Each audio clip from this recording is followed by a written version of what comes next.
put Wolves into the lead. Wolverhampton Wanderers had just won a trophy for the first time in over a decade. Then they won another. Everything was fine until the worst series of events transpired. This is Wolves and quite possibly the worst demise in English football's long and illustrious history.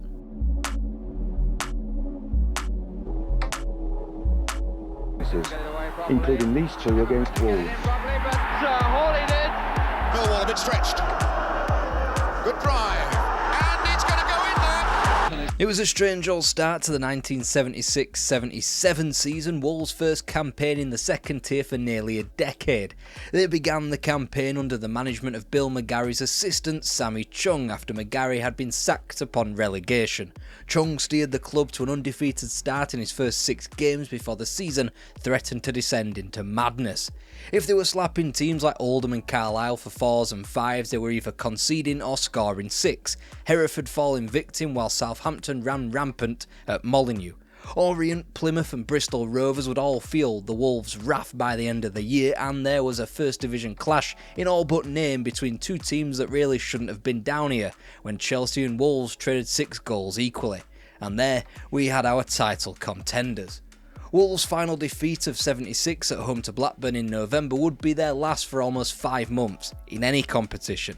Whilst Luton ended Wolves' invincibility in the league in early March, a familiar foe ended the old gold dream in the FA Cup.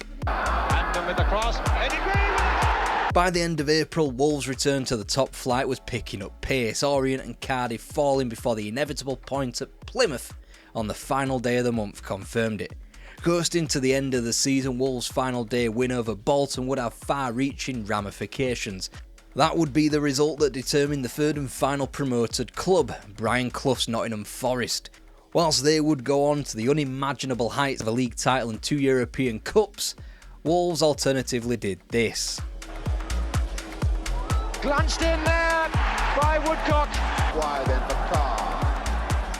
Chip in and oh yes, they Must be about 2 minutes of injuries and stoppages. Bit of pushing going on. Young, McDonald! and Martin O'Neill scores. No, Woodcock does, and that was right. And McCall lets it go. Latchford. 1-0.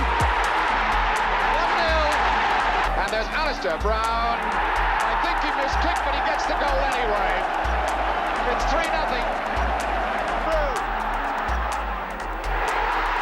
Alan Sunderland scores against his old club.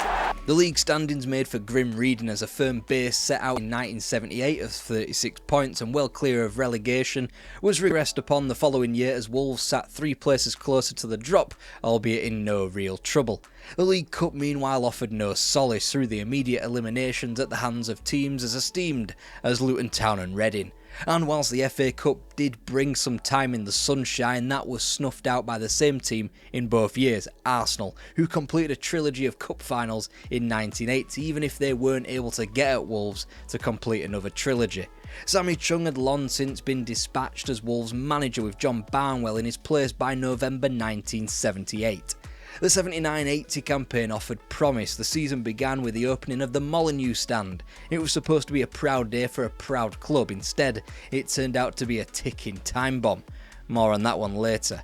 Things wouldn't go too badly in the league, from the triple September scalp of Everton, Arsenal and Man United to the double December delight over Man City and Bolton. In a word, they were safe. Entering 1980, Wolves slap bang in the middle of the league, but leaning closer to European contention than they were to relegation fodder.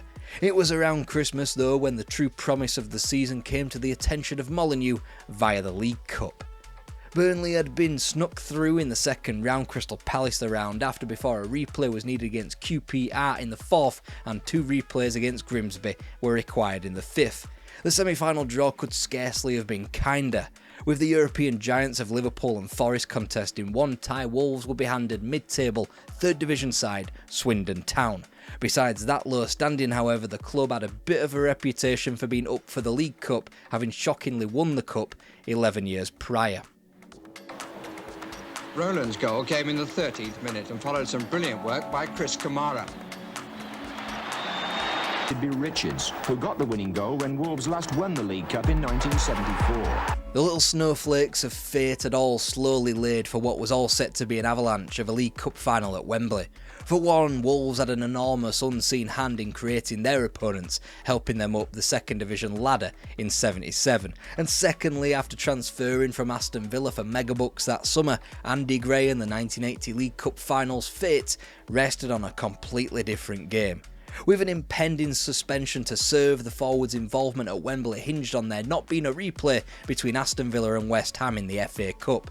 Thankfully, the Hammers won the tie from the spot in the dying moments, ensuring that Gray would be suspended for the visit of Aston Villa, and not the League Cup final 5 days beyond that. Why am I explaining this in full detail? Let's let the final do the talking for me. Doesn't find Robertson.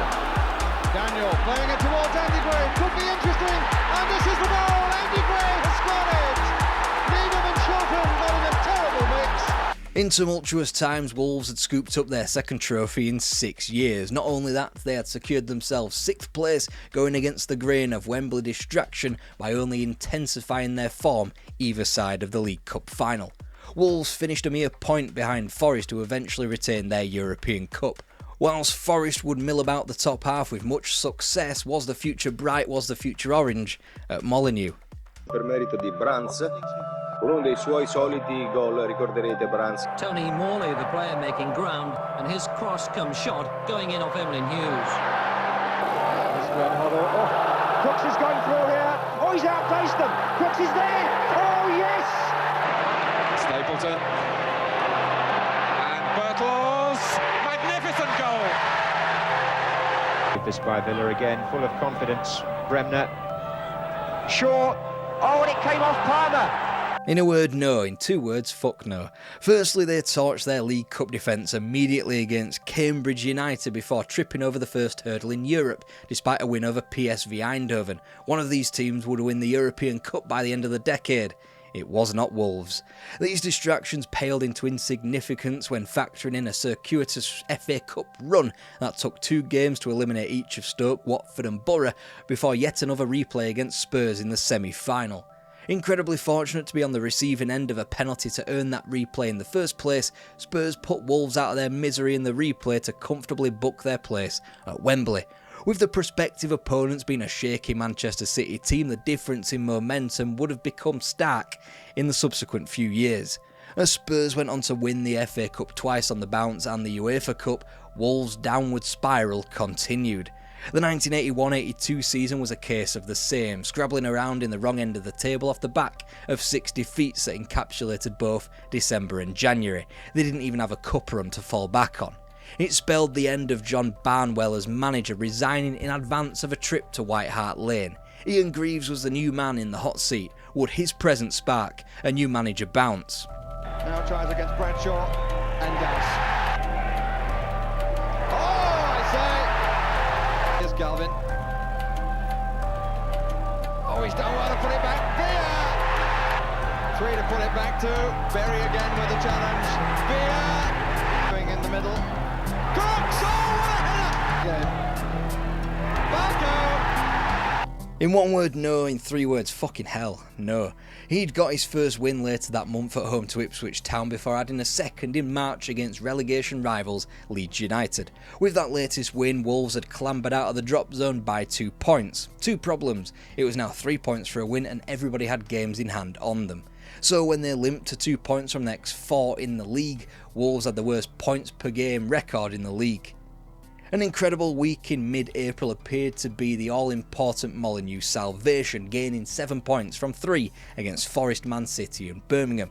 Yet there was still that little old problem that they had played more games than anybody else in the division, so it almost didn't matter that they were 16th. Especially when one little defeat at Stoke City on April the 24th sent them straight back down into the clutches of the relegation zone. A Mayday derby disaster at home to West Brom further cemented the Wolves' plight before even Brighton turned up and got 3 points. 2 points from safety, yet everyone now had multiple games in hand on them. A draw at Goodison Park kept Wolves clinging on for dear life, 1 point behind West Brom and the safety of 19th, who held 3 games in hand on their rivals. By the time they played again on May the 15th at home to West Ham, the Baggies had boinged into the relegation zone with them. Only a win and a litany of favourable results elsewhere would save Wolves now. Wolves won, but that was the end of the good news. Both Leeds and West Brom had also won. Wolves were back down, and the demise did not stop there.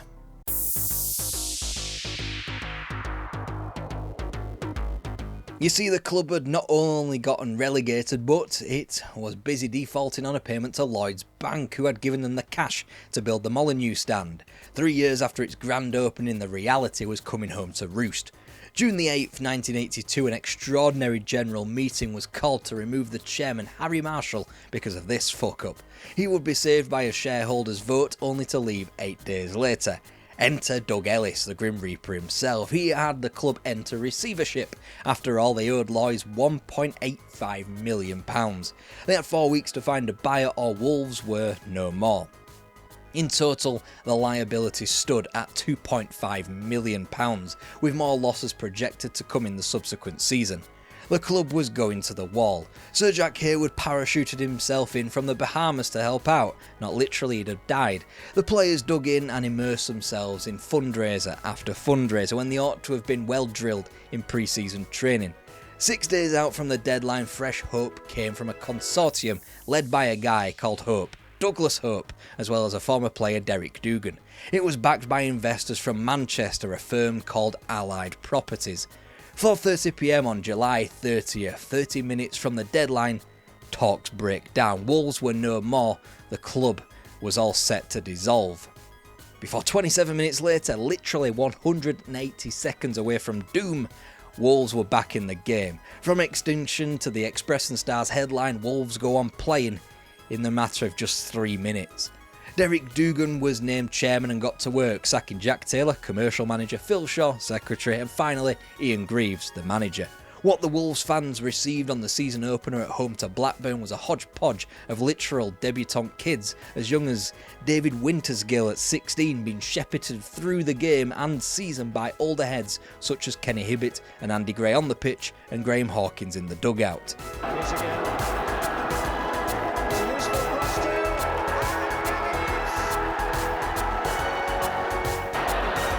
Snapping back at him, but still Livingston. Good control, quite saved by Horn, and it's there! Making a penalty taken. Taking the captain. Homeland against Kerry. But for a wee wobble in October and November, Wolves were the form team of the second division towards the back end of 1982, and they began 83, 11 points clear of Shrewsbury Town in the anonymity of 4th place. They just needed to maintain their form. A 5-0 loss at Filbert Street to end February ought to have been devastating, so too a run of 4 consecutive draws in March. And yet Wolves had 9 games to go and they still sat 12 clear of 4th position. One last push was required. Wolves have come up number 7 going over the ball. Palmer finding a way around it. Now Eaves wanted 2 touches. After the win at Turf Moor, Wolves looked all set to grant promotion in flying fashion. Instead, they tiptoed over the line, drawing 4 more on the spin before prompting a return to inevitable First Division football with a triumph over Crystal Palace. All that remained was to match the results of Fulham and Leicester, and they did so, whimpering out into second place. Still, 1983-84 meant a return to the First Division and a grand old club with grand designs. Wolves embarked on a pre-season tour of Sweden, only to return with none of their transfer targets ahead of the season. In the immortal words of Jim Bowen, here's what they could have won. Mick McCarthy, a stylish centre-half from Manchester City, Paul Bracewell, an up-and-comer from Stoke for the midfield, a certain Leicester City forward by the name of Gary Lineker, and the potential of Peterborough's goalkeeper, David Seaman.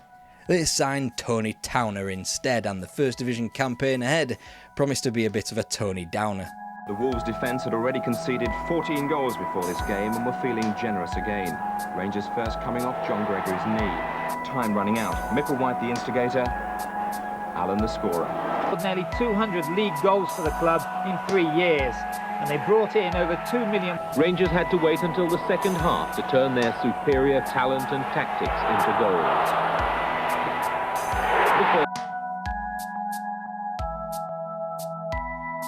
But eventually Martin O'Neill found room to provide David Hunt with goal number 3. Outside of bragging rights against the Baggies and wins over capable teams Everton and Forest, it was never really promised that Wolves would be anything but taking up a spot in the First Division. They were dumped out of the League Cup at the first hurdle by Preston, so that little old familiar couldn't be relied upon. Then Coventry City did what Coventry City normally did and bestowed heartache onto Wolves, taking 3 matches to eliminate them from the third round of the FA Cup. By which point Wolves were busy propping up the division with just 4 wins from 23 matches, the first of which was supplied readily at the Hawthorns in a 3-1 victory that merely proved to be an outlier. Although they'd gone on a run of 3 wins from 4, including at Anfield of all places, Wolves' form never really kick-started again. They began March with a victory for sure at home to UEFA Cup semi-finalist Nottingham Forest before a run of 4 points from 11 matches, in which Wolves were finally put out of their misery, their relegation confirmed with a defeat at Goodison on April 23rd despite 6 Hull fixtures remaining in the season. This time they would not be back.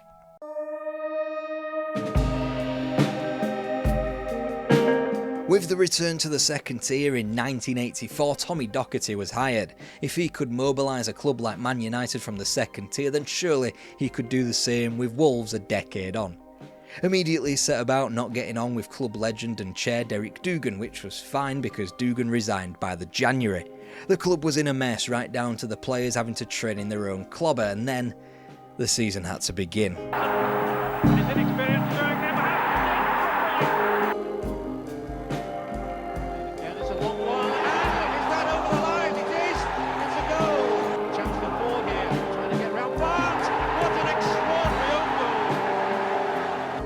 He wriggled past a challenge and then seemed to lose the ball.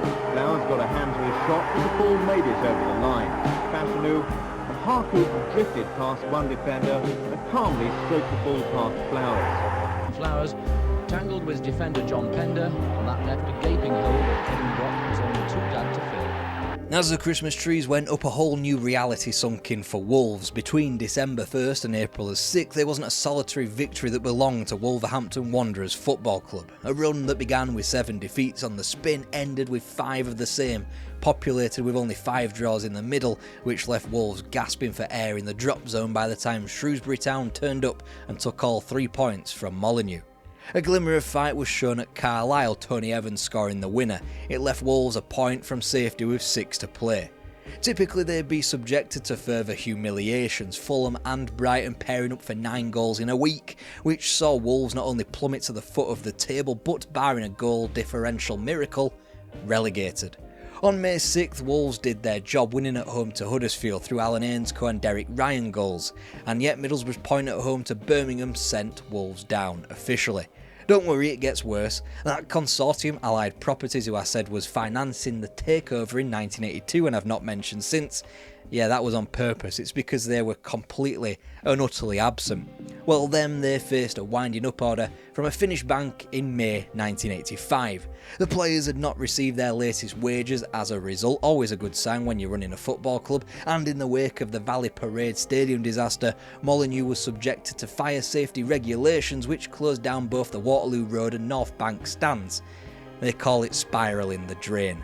Wolves had been relegated again. They would play in the 3rd division of English football for the first time since 1923, but it was going to get a lot worse before it could get better. It was a time of confusion at Molineux, right down to events on the pitch. They looked to have bounced back under John Barnwell, winning trophies at Wembley again. The sliding doors moment occurred though 11 months later, however, with the loss to Spurs in an FA Cup semi-final replay. Perhaps armed with the momentum of an FA Cup final and perhaps another trophy under their belt in what would have been a winnable day out against Manchester City. 2 trophies in 2 seasons, who knows what could have happened from then on in. Instead, less than a year later, John Barnwell was gone, debts tottered up, and gone was the chance from on-field activity to rescue what was quickly becoming a sinking ship. Except they hadn't sunk just yet right down to rock bottom. Don't worry, we'll talk about that one tomorrow, something for the West Brom fans to look forward to for once. To relive more pleasant Molineux times, there's this Stan Cullis video.